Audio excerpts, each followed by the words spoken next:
Hi, my name is Joe Powell, a technology-focused trainer with the ITAM Academy. Welcome to our 2-minute tech tips for IT asset management professionals. In this episode, we'll look at the upcoming release of Windows 11 and how you can use ITAM tools to audit your hardware ready for the upgrade.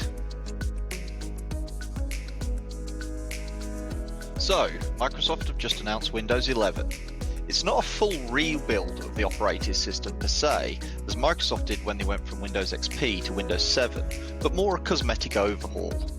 You'll still need to check your hardware is compatible, even though the drivers are based on the same designs used with Windows 10. So this is where ITAM tools come in.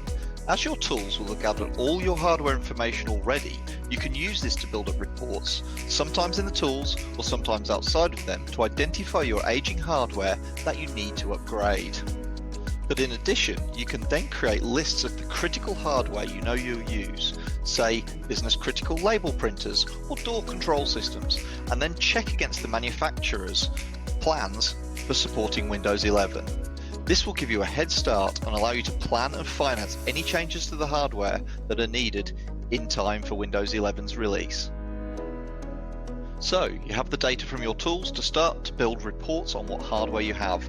This enables those decisions to be made now to prepare for Windows 11's arrival.